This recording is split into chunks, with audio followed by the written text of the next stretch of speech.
ಇಲ್ಲಿ ಮಾತಾಡಕ್ಕೆ ಕೊಡು. ಒಂದೆರಡು ನಿಮಿಷ ಹಂಗೆ ಒಂದು ನಿಮಿಷ ಮಾತಾಡ್ಬಿಡ್ತಾರೆ. ಮಧ್ಯೆ ಬಂದು ಇಲ್ಲೇ ಬರ್ತಾ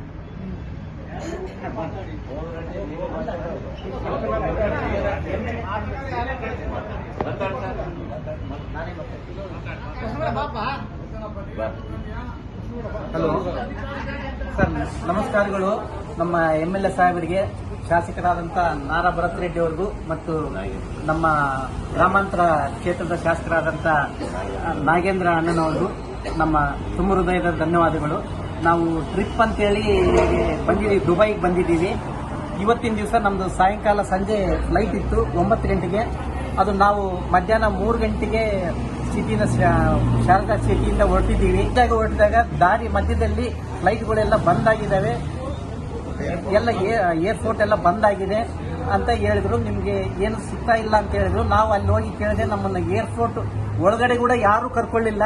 ಅವ್ರನ್ನ ಕೇಳಿದ್ರೆ, ನೀವು ಇಷ್ಟ್ರ ಮುಂಚೆ ಒಳಗಡೆ ಬಂದಿದ್ರೆ ಮಾತ್ರ ಕರ್ಕೊಂತಿದ್ವಿ, ನೀವು ಇವಾಗ ಬಂದಿರೋದ್ರಿಂದ ನಮ್ಗೇನು ಸಂಬಂಧ ಇಲ್ಲ, ನೀವು ಏನ್ ಮಾಡ್ಕೊಂತೀರೋ ನಿಮ್ಮ ಇಷ್ಟ ಅಂತ ಹೇಳ್ತಿದ್ದಾರೆ. ನಾವು ಹೊರಗಡೆ ಬಂದು ಕೇಳಿದ್ರೆ ಎಲ್ಲವೂ ಒಂದು ದಿವಸಕ್ಕೆ 15ರಿಂದ 20 ಸಾವಿರ ದುಡ್ಡು ಕೇಳ್ತಾ ಇದ್ದಾರೆ ಲಾಡ್ಜ್ಗೆ. ಆದ್ರೂ ದುಡ್ಡು ಕೂಡ ನಾವೆಲ್ಲ ಟ್ರಿಪ್ ಮಾಡಿರೋದ್ರಿಂದ ಇವತ್ತು ಕೊನೆ ದಿವಸ ಆಗಿರೋದ್ರಿಂದ ನಮ್ಮ ಹತ್ರ ಯಾರ ಹತ್ರನೂ ಕೂಡ ದುಡ್ಡು ಕೂಡ ಇಲ್ಲ.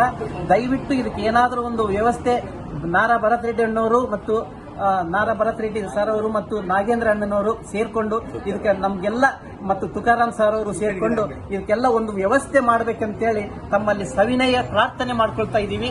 ಇಷ್ಟು ಜನ 50 ಜನ ಬಂದಿದ್ದೀವಿ ನಾವು. ಇದಕ್ಕೆಲ್ಲ ಏನಾದರೂ ಒಂದು ವ್ಯವಸ್ಥೆ, ನಾಳೆಗೆ ನಮಗೆ ತುಂಬಾ ಕಷ್ಟ ಆಗ್ತಾ ಇದೆ, ನಾಳೆಗೆಲ್ಲ ಯಾವುದಾದ್ರೂ ಒಂದು ವ್ಯವಸ್ಥೆ ಮಾಡಬೇಕೆಂದು ತಮ್ಮಲ್ಲಿ ವಿನಂತಿಸಿಕೊಳ್ತೀವಿ.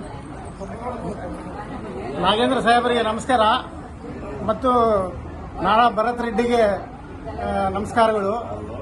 ಈಗ ನಮ್ಮ ಅವ್ಯವಸ್ಥೆ ಬಗ್ಗೆ ಈಗಾಗಲೇ ನಮ್ಮ ಬ್ರದರ್ ಕೋಟ್ರೆಡ್ಡಿ ಎಲ್ಲ ಎಕ್ಸ್ಪ್ಲೈನ್ ಮಾಡಿದ್ದಾರೆ. ಈಗ ನಾವು ಇನ್ನೊಂದು ಅದಕ್ಕೆ ಆ್ಯಡ್ ಮಾಡೋದು ಏನಪ್ಪಾ ಅಂದ್ರೆ, ಇದರಲ್ಲಿ ತುಂಬಾ ಜನ ವಯಸ್ಸಾದವರು ಬಂದಿದ್ದಾರೆ. ನಾವೆಲ್ಲ 70 ಎಬೋ 80 ಎಬೋನವರು 4-5 ಜನ ಇದ್ದಾರೆ. ತುಂಬಾ ಕಷ್ಟ ಆಗಿದೆ. ಆಮೇಲೆ ಎಲ್ಲರ ಹತ್ರ ದುಡ್ಡೆಲ್ಲ ಖಾಲಿ ಆಗಿದೆ. ಹಾಗಾಗಿ ನಮಗೆ ರೂಮ್ಗಳು ಸಿಗ್ತಾ ಇಲ್ಲ. ಈಗ ಏನೋ ವ್ಯವಸ್ಥೆ ಮಾಡಿ ಈಗ ನಾವು ಪ್ಲಾಟ್ಫಾರ್ಮ್ನಲ್ಲೆಲ್ಲ ನಿಂತ್ಬಿಟ್ಟಿದ್ದೀವಿ.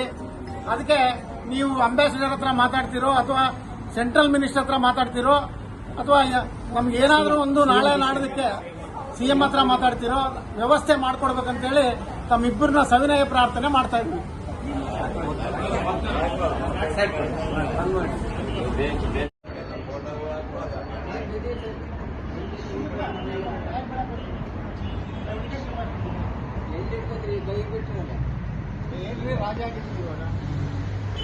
ಇಲ್ಲಿ ಮಾತಾಡಕ್ಕೆ ಕೊಡು. ಒಂದೆರಡು ನಿಮಿಷ ಹಂಗೆ ಒಂದು ನಿಮಿಷ ಮಾತಾಡ್ಬಿಡ್ತಾರೆ.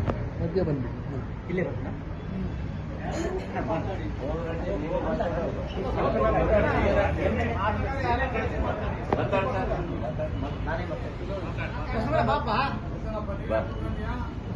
ಹಲೋ ಸರ್, ನಮಸ್ಕಾರಗಳು. ನಮ್ಮ MLA ಸಾಹೇಬರಿಗೆ, ಶಾಸಕರಾದಂಥ ನಾರಾ ಭರತ್ ರೆಡ್ಡಿ ಅವರಿಗೂ ಮತ್ತು ನಮ್ಮ ಗ್ರಾಮಾಂತರ ಕ್ಷೇತ್ರದ ಶಾಸಕರಾದಂಥ ನಾಗೇಂದ್ರ ಅಣ್ಣನವ್ರಿಗೂ ನಮ್ಮ ತುಂಬ ಹೃದಯದ ಧನ್ಯವಾದಗಳು. ನಾವು ಟ್ರಿಪ್ ಅಂತೇಳಿ ಬಂದಿದ್ದೀವಿ, ದುಬೈಗೆ ಬಂದಿದ್ದೀವಿ. ಇವತ್ತಿನ ದಿವಸ ನಮ್ಮದು ಸಾಯಂಕಾಲ ಸಂಜೆ ಫ್ಲೈಟ್ ಇತ್ತು 9 ಗಂಟೆಗೆ. ಅದು ನಾವು ಮಧ್ಯಾಹ್ನ 3 ಗಂಟೆಗೆ ಶಾರದಾ ಸಿಟಿಯಿಂದ ಹೊರಟಿದ್ದೀವಿ. ಹೊರಟಿದಾಗ ದಾರಿ ಮಧ್ಯದಲ್ಲಿ ಫ್ಲೈಟ್ಗಳೆಲ್ಲ ಬಂದ್ ಆಗಿದ್ದಾವೆ, ಎಲ್ಲ ಏರ್ಪೋರ್ಟ್ ಎಲ್ಲ ಬಂದ್ ಆಗಿದೆ ಅಂತ ಹೇಳಿದ್ರು. ನಿಮ್ಗೆ ಏನು ಸಿಗ್ತಾ ಇಲ್ಲ ಅಂತ ಹೇಳಿದ್ರು. ನಾವು ಅಲ್ಲಿ ಹೋಗಿ ಕೇಳಿದೆ, ನಮ್ಮನ್ನ ಏರ್ಪೋರ್ಟ್ ಒಳಗಡೆ ಕೂಡ ಯಾರು ಕರ್ಕೊಳ್ಳಿಲ್ಲ. ಅವ್ರನ್ನ ಕೇಳಿದ್ರೆ, ನೀವು ಇಷ್ಟ್ರ ಮುಂಚೆ ಒಳಗಡೆ ಬಂದಿದ್ರೆ ಮಾತ್ರ ಕರ್ಕೊಂತಿದ್ವಿ, ನೀವು ಇವಾಗ ಬಂದಿರೋದ್ರಿಂದ ನಮ್ಗೇನು ಸಂಬಂಧ ಇಲ್ಲ, ನೀವು ಏನ್ ಮಾಡ್ಕೊಂತೀರೋ ನಿಮ್ಮ ಇಷ್ಟ ಅಂತ ಹೇಳ್ತಿದ್ದಾರೆ. ನಾವು ಹೊರಗಡೆ ಬಂದು ಕೇಳಿದ್ರೆ ಎಲ್ಲವೂ ಒಂದು ದಿವಸಕ್ಕೆ 15ರಿಂದ 20 ಸಾವಿರ ದುಡ್ಡು ಕೇಳ್ತಾ ಇದ್ದಾರೆ ಲಾಡ್ಜ್ಗೆ. ಆದ್ರೂ ದುಡ್ಡು ಕೂಡ ನಾವೆಲ್ಲ ಟ್ರಿಪ್ ಮಾಡಿರೋದ್ರಿಂದ ಇವತ್ತು ಕೊನೆ ದಿವಸ ಆಗಿರೋದ್ರಿಂದ ನಮ್ಮ ಹತ್ರ ಯಾರ ಹತ್ರನೂ ಕೂಡ ದುಡ್ಡು ಕೂಡ ಇಲ್ಲ. ದಯವಿಟ್ಟು ಇದಕ್ಕೆ ಏನಾದರೂ ಒಂದು ವ್ಯವಸ್ಥೆ ನಾರಾ ಭರತ್ ರೆಡ್ಡಿ ಅಣ್ಣವರು ಮತ್ತು ನಾರಾ ಭರತ್ ರೆಡ್ಡಿ ಸರ್ ಅವರು ಮತ್ತು ನಾಗೇಂದ್ರ ಅಣ್ಣನವರು ಸೇರ್ಕೊಂಡು ಇದಕ್ಕೆ ನಮ್ಗೆಲ್ಲ ಮತ್ತು ತುಕಾರಾಮ್ ಸರ್ ಅವರು ಸೇರ್ಕೊಂಡು ಇದಕ್ಕೆಲ್ಲ ಒಂದು ವ್ಯವಸ್ಥೆ ಮಾಡಬೇಕಂತೇಳಿ ತಮ್ಮಲ್ಲಿ ಸವಿನಯ ಪ್ರಾರ್ಥನೆ ಮಾಡ್ಕೊಳ್ತಾ ಇದ್ದೀವಿ. ಇಷ್ಟು ಜನ 50 ಜನ ಬಂದಿದ್ದೀವಿ ನಾವು. ಇದಕ್ಕೆಲ್ಲ ಏನಾದರೂ ಒಂದು ವ್ಯವಸ್ಥೆ, ನಾಳೆಗೆ ನಮಗೆ ತುಂಬಾ ಕಷ್ಟ ಆಗ್ತಾ ಇದೆ, ನಾಳೆಗೆಲ್ಲ ಯಾವುದಾದ್ರೂ ಒಂದು ವ್ಯವಸ್ಥೆ ಮಾಡಬೇಕೆಂದು ತಮ್ಮಲ್ಲಿ ವಿನಂತಿಸಿಕೊಳ್ತೀವಿ. ನಾಗೇಂದ್ರ ಸಾಹೇಬರಿಗೆ ನಮಸ್ಕಾರ ಮತ್ತು ನಾರಾ ಭರತ್ ರೆಡ್ಡಿಗೆ ನಮಸ್ಕಾರಗಳು.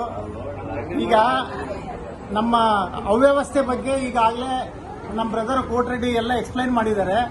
ಈಗ ನಾವು ಇನ್ನೊಂದು ಅದಕ್ಕೆ ಆ್ಯಡ್ ಮಾಡೋದು ಏನಪ್ಪಾ ಅಂದ್ರೆ, ಇದರಲ್ಲಿ ತುಂಬಾ ಜನ ವಯಸ್ಸಾದವರು ಬಂದಿದ್ದಾರೆ. ನಾವೆಲ್ಲ 70 ಎಬೋ 80 ಎಬೋನವರು 4-5 ಜನ ಇದ್ದಾರೆ. ತುಂಬಾ ಕಷ್ಟ ಆಗಿದೆ. ಆಮೇಲೆ ಎಲ್ಲರ ಹತ್ರ ದುಡ್ಡೆಲ್ಲ ಖಾಲಿ ಆಗಿದೆ. ಹಾಗಾಗಿ ನಮಗೆ ರೂಮ್ಗಳು ಸಿಗ್ತಾ ಇಲ್ಲ. ಈಗ ಏನೋ ವ್ಯವಸ್ಥೆ ಮಾಡಿ ಈಗ ನಾವು ಪ್ಲಾಟ್ಫಾರ್ಮ್ನಲ್ಲೆಲ್ಲ ನಿಂತ್ಬಿಟ್ಟಿದ್ದೀವಿ. ಅದಕ್ಕೆ ನೀವು ಅಂಬಾಸಿಡರ್ ಹತ್ರ ಮಾತಾಡ್ತಿರೋ ಅಥವಾ ಸೆಂಟ್ರಲ್ ಮಿನಿಸ್ಟರ್ ಹತ್ರ ಮಾತಾಡ್ತಿರೋ ಅಥವಾ ನಮ್ಗೆ ಏನಾದರೂ ಒಂದು ನಾಳೆ ನಾಡೋದಕ್ಕೆ ಸಿಎಂ ಹತ್ರ ಮಾತಾಡ್ತಿರೋ ವ್ಯವಸ್ಥೆ ಮಾಡ್ಕೊಡ್ಬೇಕಂತೇಳಿ ತಮ್ಮಿಬ್ಬರನ್ನ ಸವಿನಯ ಪ್ರಾರ್ಥನೆ ಮಾಡ್ತಾ ಇದ್ವಿ.